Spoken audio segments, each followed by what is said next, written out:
Welcome back, listeners. Ready for another deep dive? This time we're tackling Toni Morrison's Beloved, a Pulitzer Prize winner that really digs into the lasting impact of slavery and its ties to love, motherhood, and memory. Beloved is brilliantly written, shifting between past and present, like trauma itself can resurface and impact people's lives.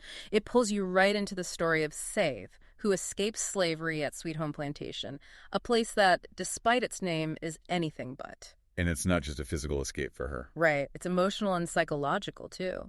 We learn about the awful things that happened to her at Sweet Home, even having her breast milk stolen. Exactly. It's horrifying, and that trauma shapes her whole view of being a mother. Absolutely, and it fuels her protectiveness over her children. But even freedom can't erase the past, as Sethe finds out.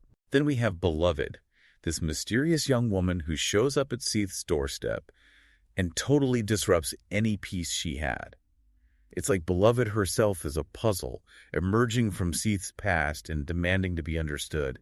We get these glimpses of her memories, bits and pieces about a woman she remembers, being taken away, a bridge. Yeah, and as readers, we have to try to piece together what it all means. To really understand Beloved, we have to go back to Sweet Home Plantation. Yes, we need to see the lives of those Sethe left behind. Men like Hallie, her husband. And Sixo, who longs for freedom so intensely. And Paul D, who later finds Sethe in Ohio.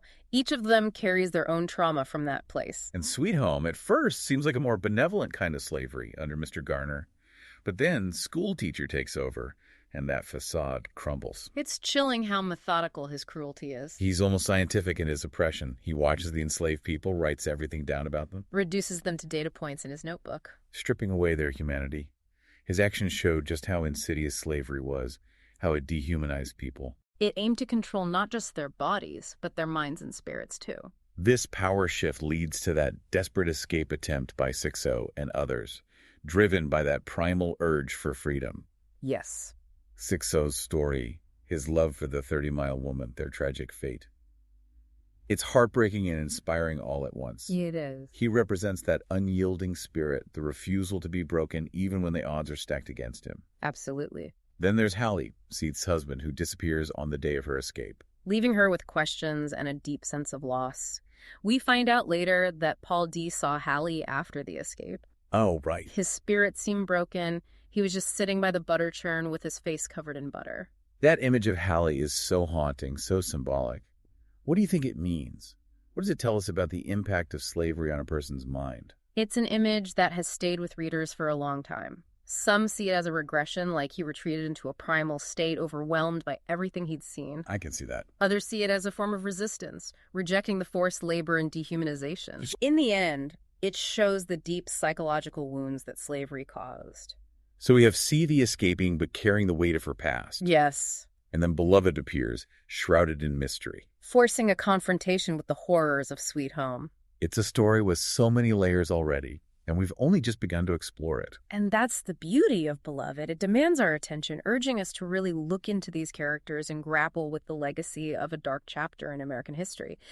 But Sethe's journey, it wasn't easy. Right. While she's escaping Sweet Home, pregnant with Denver, she meets a young white woman named Amy Denver on the road. Amy Denver.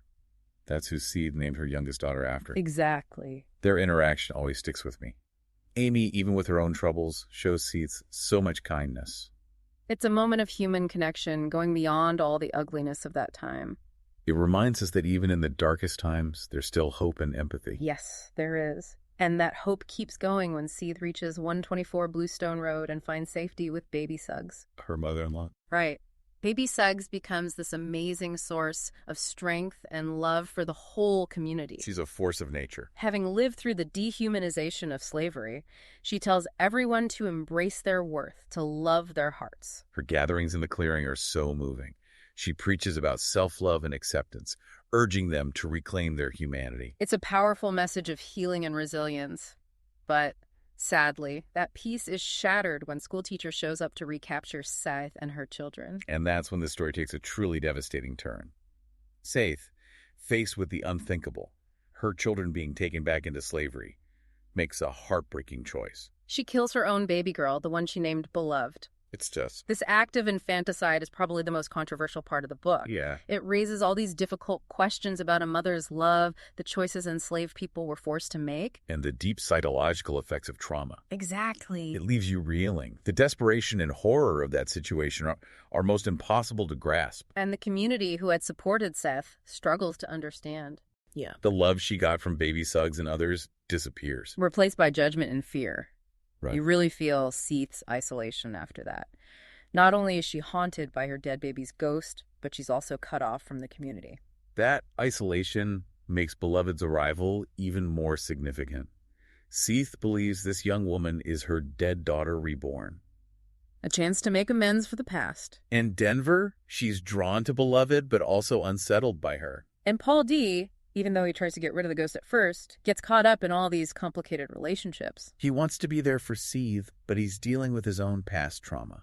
And Beloved's presence is just so strong. It highlights how differently people cope with trauma. And how hard it is to find peace when the past won't let go. It's like the lines between past and present, memory and reality, all get blurred when Beloved shows up. She embodies the unresolved pain and guilt that haunts not just Sethe, but the entire community. Morrison's use of magical realism is so smart. It makes the trauma of slavery tangible, something that impacts the characters and their relationships in a very real way.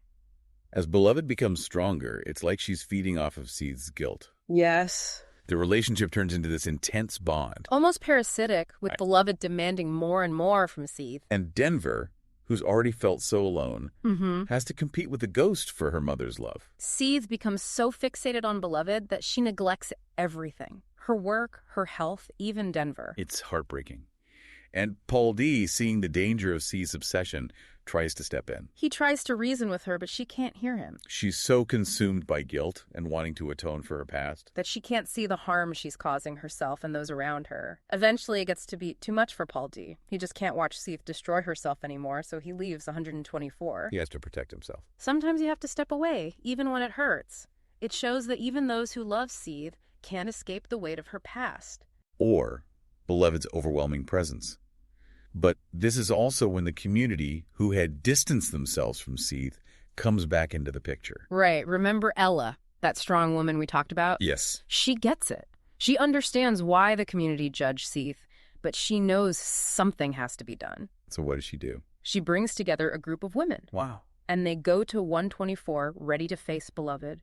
They gather in Sethe's yard, singing, praying, trying to drive out the spirit that's consuming her. It sounds intense. It is. It shows the strength of women, especially Black women, supporting each other, fighting against the forces that try to bring them down. Their actions shows how important community is when dealing with trauma. So what happens to Beloved? Does it work? She disappears, vanishes. Just like that. Gone. And with her gone, the hold she had over Sethe weakens. What about Sethe? What happens to her? She's left to deal with the aftermath of her obsession, the damage it's done to her, both physically and emotionally. The novel doesn't give us easy answers or a neat ending. It makes us think about the lasting wounds of slavery, how the past can haunt the present, and the long road to healing. It's such a powerful and thought-provoking story.